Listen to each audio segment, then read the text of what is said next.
good afternoon, good evening, everybody. Welcome to another edition of Maturing the Sons of God. I am your host, Apostle Michael Fram, with Prophetic Destiny Ministries International in Sayreville, New Jersey. We come to you every Wednesday at 5:30 p.m. on the East Coast and 2:30 p.m. on the West Coast, right here on the Kingdom First TV network. And of course, Kingdom First TV is sponsored by the Love and Unity Movement. For more information on both Kingdom First TV and the Love and Unity Movement, I would encourage you to visit our website, which is love-unity.org. Love-unity.org. All right, we are in part 2 tonight, and we'll probably conclude this.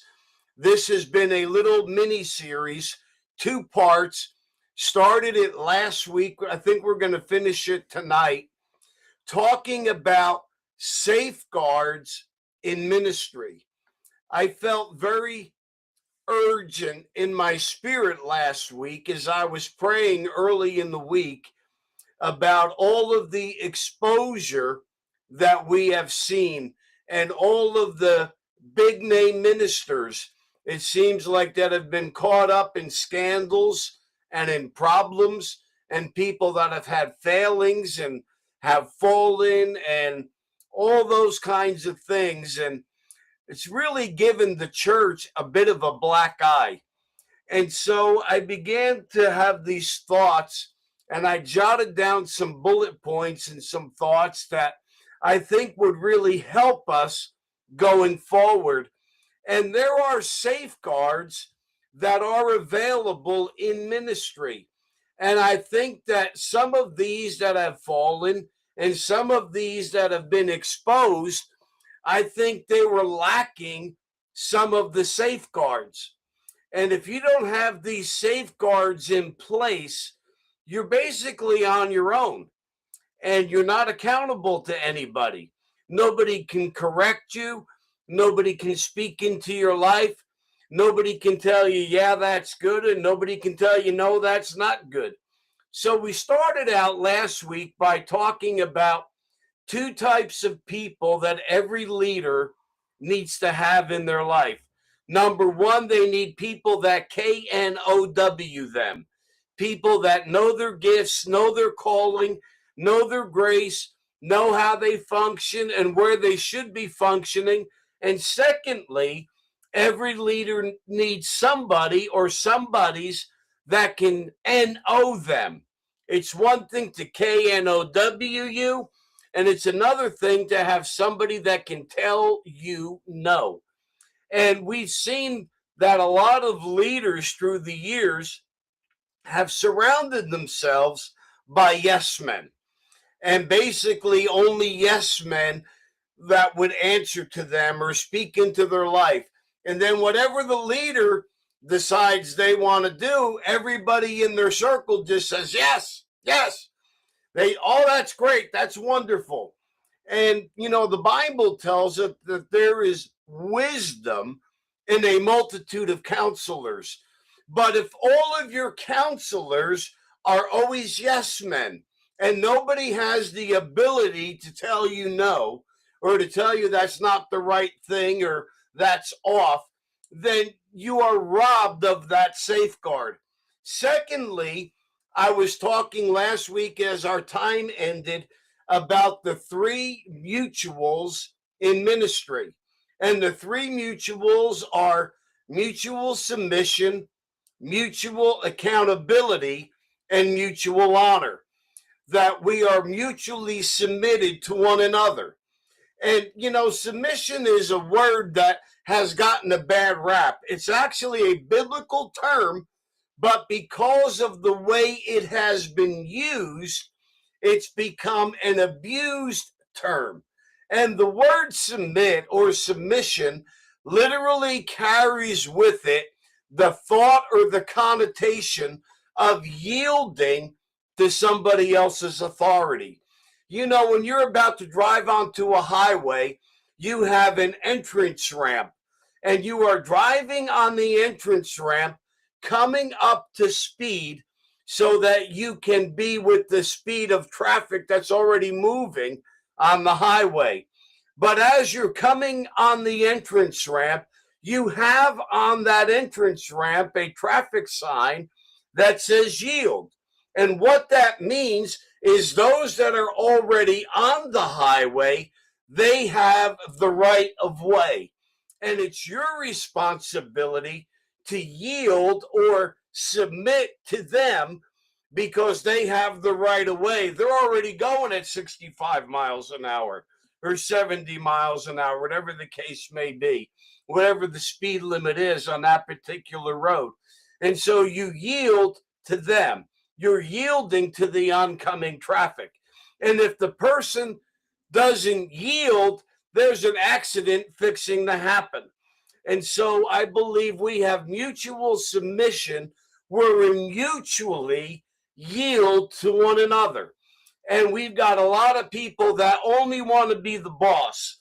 I'm the one in charge. I make the rules. The buck stops here. And they feel like they don't have to submit to anybody else. That is not what Scripture teaches, that we are to submit to one another in love. Secondly, we talked about mutual accountability, where we become accountable to one another. Many leaders don't want to be accountable to anybody. They don't want to have to answer to anybody. And being accountable to other leaders is a safeguard in ministry. If you're not accountable to anybody, then you are an accident going somewhere to happen. And then we talked about mutual honor. And when we're in relationship with others in ministry, we find that if we honor them and they honor us, that there is that mutual thing. And that is a safeguard in ministry.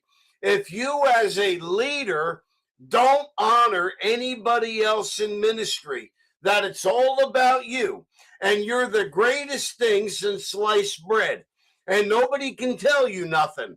You feel like I've arrived, nobody can speak into my life, nobody can teach me anything, I can't learn from anybody. You are an accident going somewhere to happen. And I think what we've seen is a lot of the exposure and a lot of the failings that we have witnessed over the last several weeks and months, and even over the last several years. There's been no KNOW and NO. There's been no mutual submission, mutual accountability, and mutual honor. So I want to move into my next series of 3 bullet points here and talk about 3 levels of relationship or relationships that leaders need to have in their life. 3 different levels of relationships. And these are a safeguard for us in ministry. Number 1, we need to have those that we as leaders are pouring into.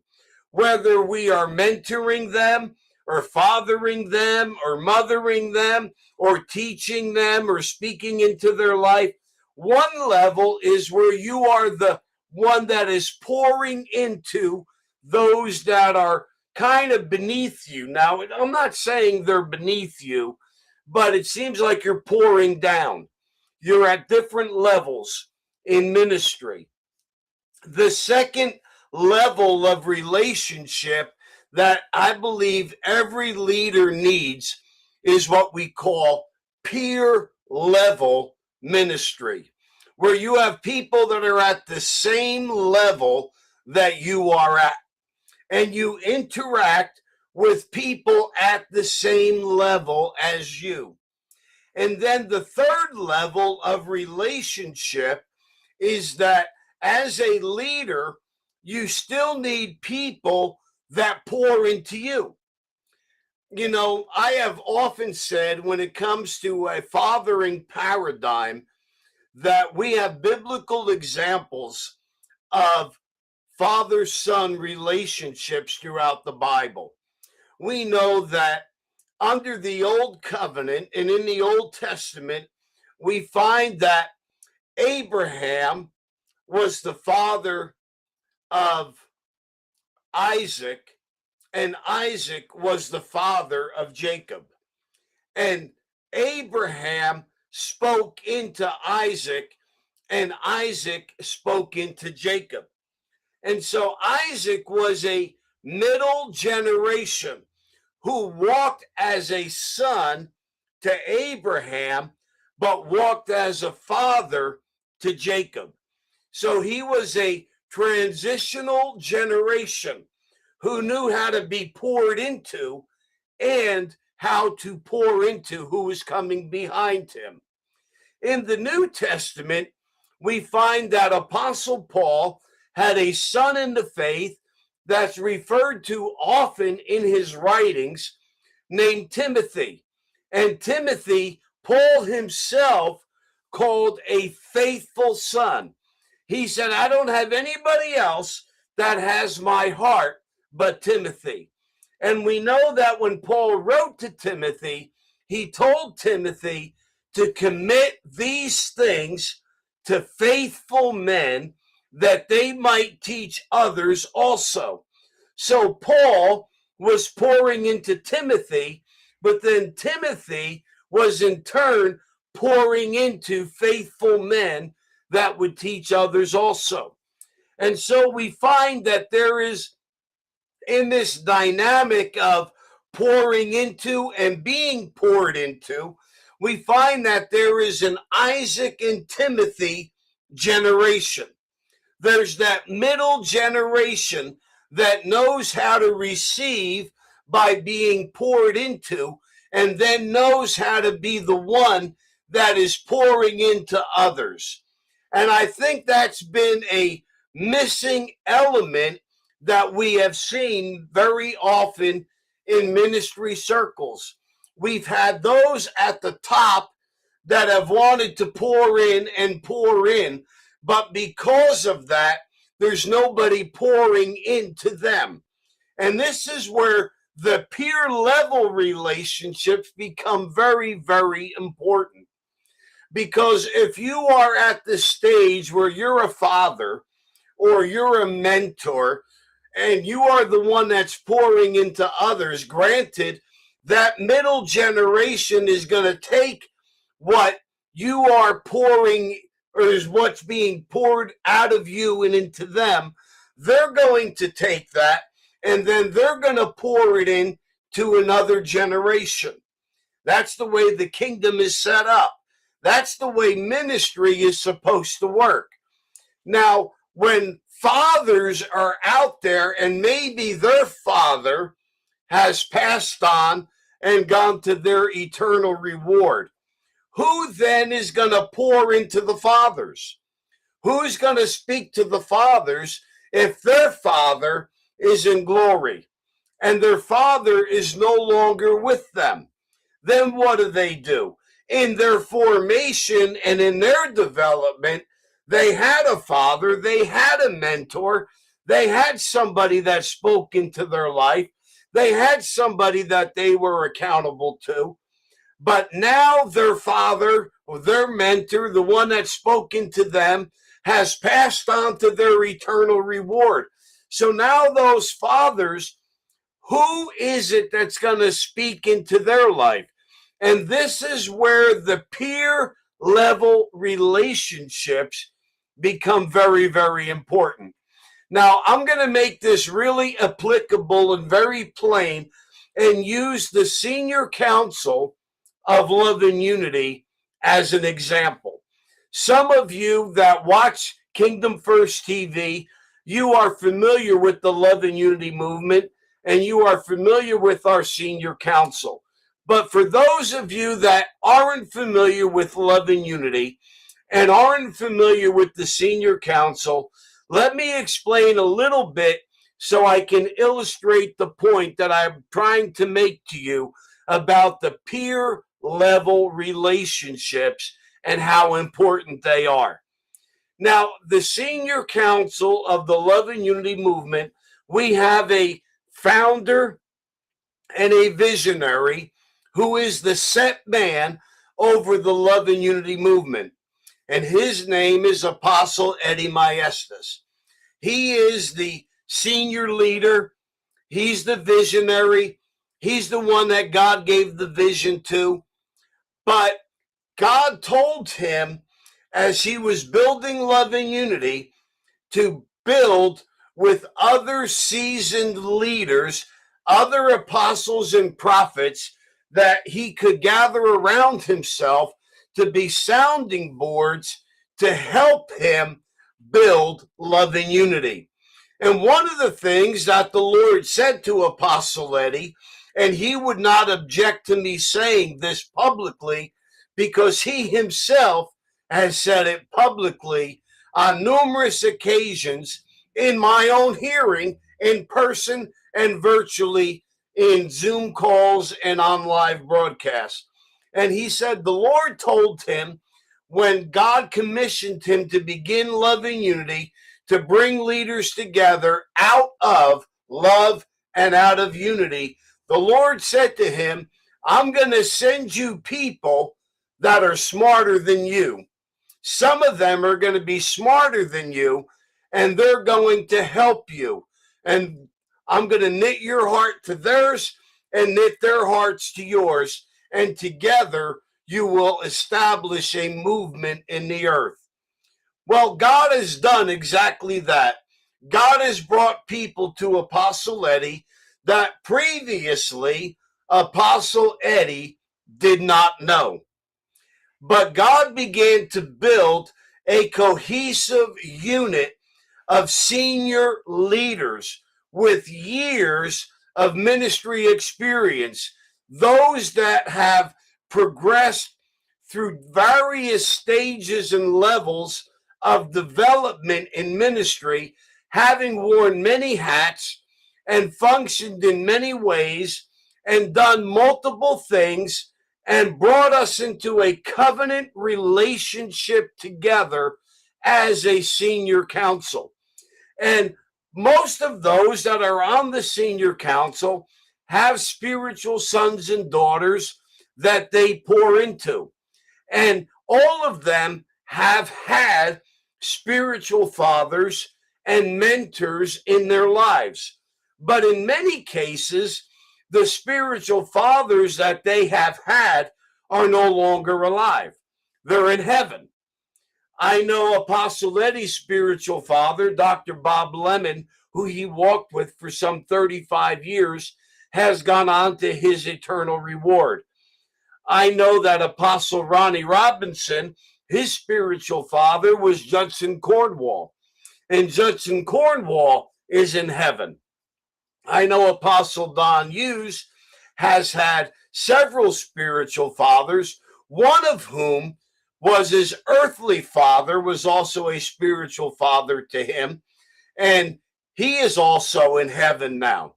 I know that Apostle Don has had a couple of other spiritual fathers, one of whom was Dr. Lester Sumrall, and he's in heaven now. And so Apostle Don and Apostle Ronnie are both spiritual fathers working together with the senior council of Love and Unity.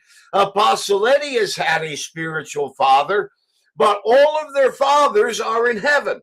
Now, I'm somewhat of an oddball because my spiritual father is still alive and he's still with me and he still speaks into my life. And Apostle Leo Fram is still a spiritual father to me, even though he's my natural father, but he's still here on this side of glory. Now, I was also blessed to have a spiritual mother, and my mama, Apostle Edith Fram, she's in heaven now. So I no longer have her with me, but together we all are part of this senior council. So some of us, our natural and spiritual parents, are no longer with us. So those that are pouring into us that we have received from, that have helped raise us to the levels that we are at are no longer alive here on planet Earth. They're alive in heaven, but not alive on planet Earth. Now, what they poured into us is still very much a part of us, but we work together in many cases as a corporate father, as a team of fathers, pouring into those that are a part of love and unity. But here's the thing, ladies and gentlemen. You remember I said that you need those that you pour into and those that pour into you, and then you need peer level relationships. And so the Senior Council of Love and Unity, we together function as a corporate father to the Love and Unity movement. Now, I have spiritual sons and daughters. Apostle Eddie has spiritual sons and daughters. Apostle Don has spiritual sons and daughters. Apostle Calvin Cook, Apostle Ronnie Robinson, Dr. Apostle Baker, she has sons and daughters. And so we all have that, but together we are a corporate father pouring into the Love and Unity movement. But this is the beauty of the peer level relationship. Even though many, their spiritual father is gone and is in heaven, because they are part of a company of a corporate fathering movement, they have peer level relationships.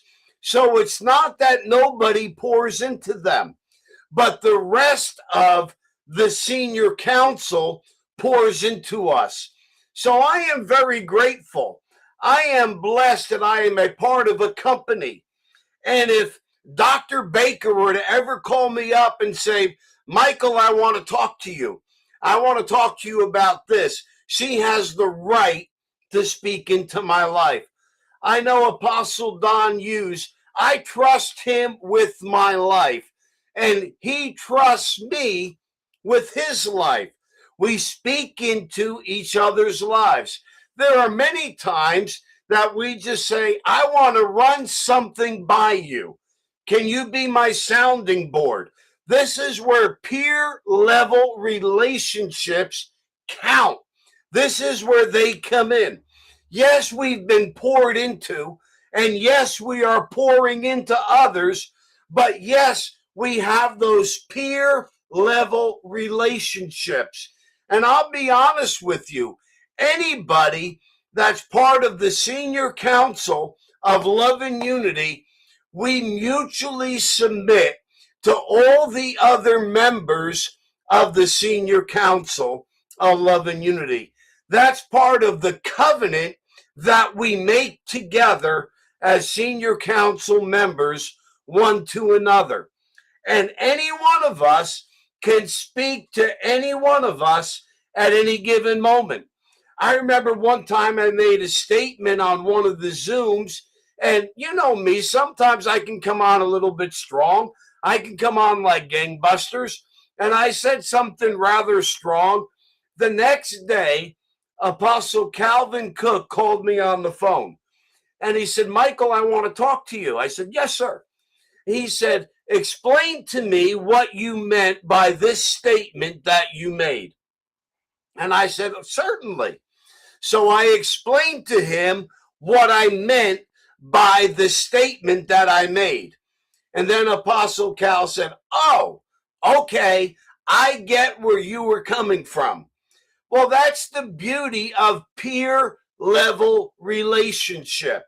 Do you know that in our Senior Council, we don't always agree?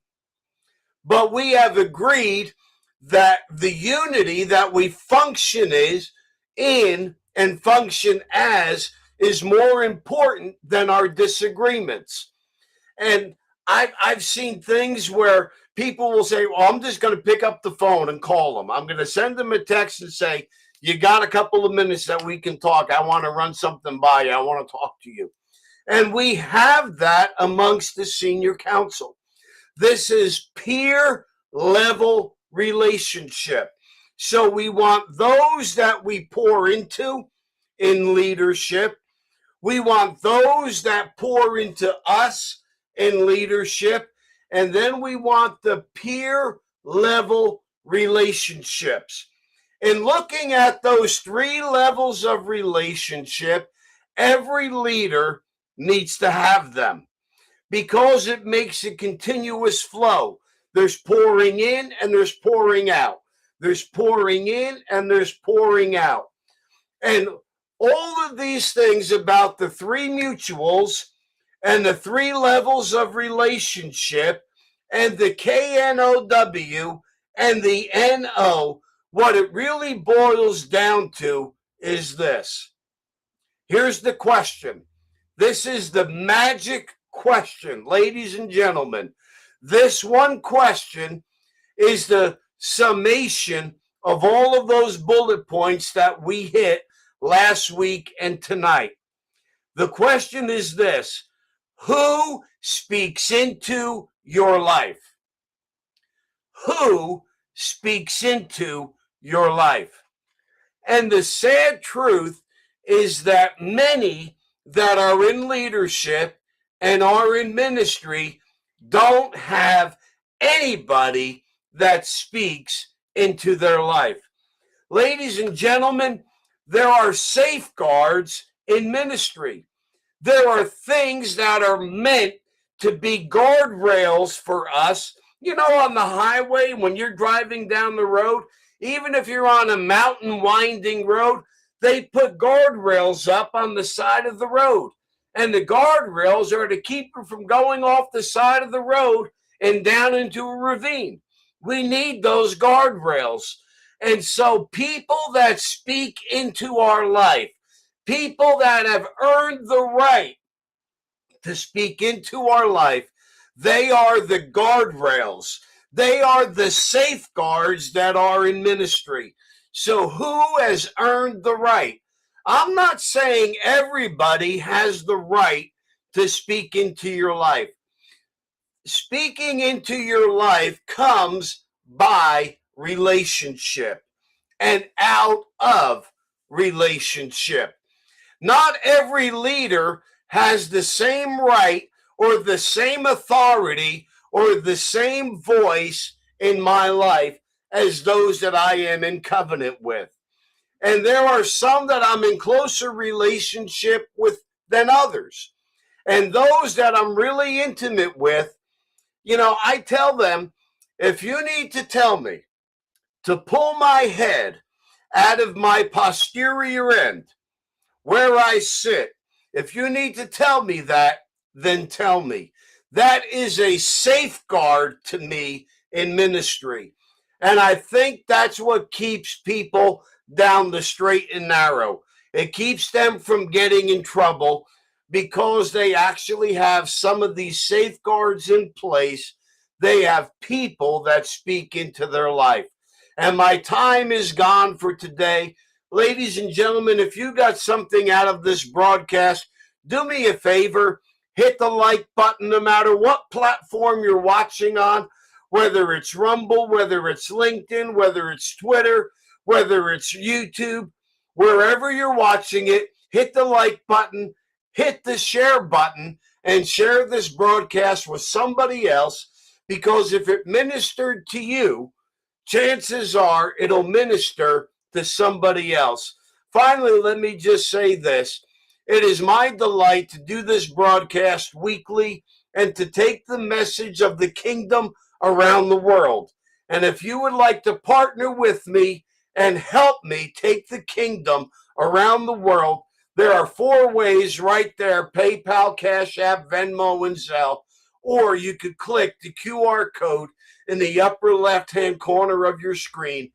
And all gifts are tax deductible into Prophetic Destiny Ministries. Thank you so much. God bless you. We'll see you next week.